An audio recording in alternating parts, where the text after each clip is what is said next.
Hi. A few years ago, what we would have to do would put a monitor on a tripod, and that's how we would do FPV. Then Google Cardboard came out, and the low end, without buying a Fat Shark, the easiest way to go was to take Google Cardboard and put a monitor in it, 5.8 gigahertz monitor, and you would have FPV.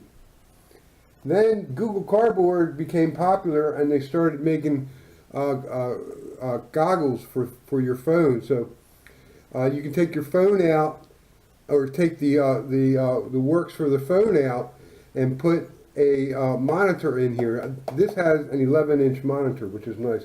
I did this about a year ago. When the FPV Gear came out, the transmitters, you had to build it your own. It was all do-it-yourself. You had to take the camera, a battery, the transmitter, and put them all together, and that's how you did FPV. This was heavy. This was a lot to pick up. Then manufacturers started putting cameras on their drones and calling them FPV flyers. But I mean, it's 5.8 gigahertz. It is FPV, but it really had a narrow field of view. You had to put wide-angle lenses on it to really do FPV properly.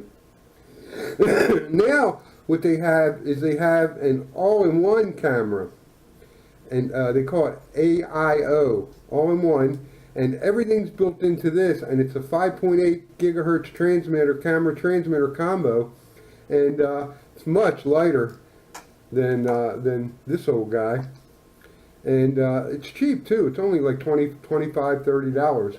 Then the cheaper goggles started to emerge. These were about 6 months ago. These came out. These are the Quanum Cyclops, and they're $40 now. That's dirt cheap. To build this one, when I first started into FPV, this cost like $100 and some to build. This goggle set is only $40 now.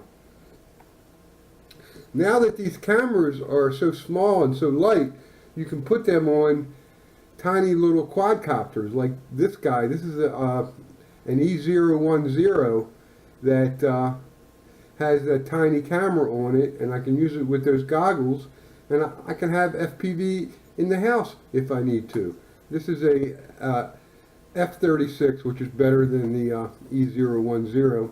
Something else that I did is that I took a SEMA X11 and I put a camera on it. And the nice thing about these in general is that you don't have to worry about crashing into things. They have prop guards on them. These ducks act like prop guards, and this has a big prop guard on it. It flies nice and slow and easy, and it has enough lifting power to lift this guy up with no problem.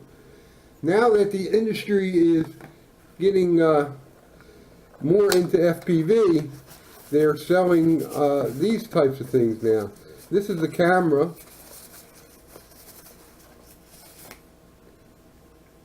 and instead of having that big transmitter, they sell these now, which is a small little transmitter and a antenna. And the transmitter's here. See if I can get it out. See, now, this combination is probably like 5 grams, where this combination, when the hobby first started, was like 40 grams. You couldn't lift it with hardly anything. I had to put this on a car because I couldn't do much with it on the quadcopters of those days. Fly line of sight first. When you first get a quad, it's always best to do a line of sight flight first, just to check everything out. Always start indoors and then move outdoors. If you're doing FPV or if you're just learning quads for the first time, always start indoors and then move outdoors. Something that I do, which is a lot of fun, I open up windows in the house, and I fly out of a window and then in another window, and it's a lot of fun. I also take the shower curtain and open it just enough for the quad to get in and get out of, and that's fun.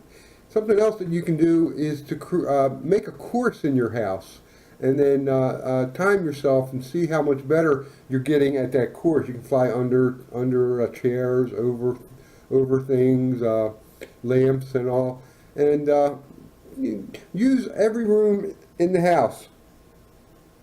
I recommend that you get this guy, which is the well, it's not this guy, but it's like this guy. It's the E010C.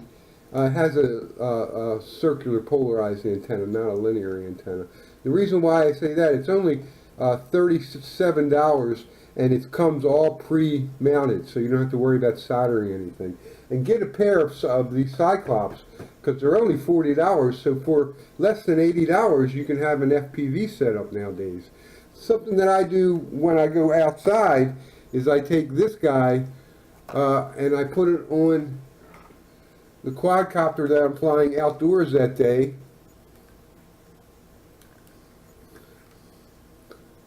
I have rubber bands here and here, and I have a little plate here that the rubber bands slide in, so the camera fits nice and secure. If it bangs into anything, it will just slide around on those rubber bands.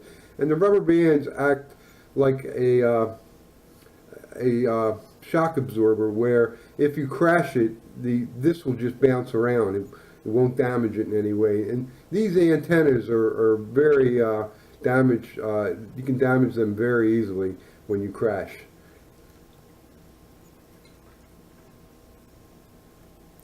This is a 200 milliwatt, and the reason why I use 200 milliwatts is in case the quad gets lost, this has enough power so that I can view the video and find out exactly where the quad is. So if you're flying outdoors, try to get a 200 milliwatt transmitter, FPV transmitter. It's really fun to fly around trees and park stuff. They call that thread the needle. So when you get good at indoor, you go outdoors and you start flying around trees, and then you create a thread the needle, like a contest where you're trying to go through the smallest thing that you can find. If you have any questions, leave them down in the comment section, and thanks for watching.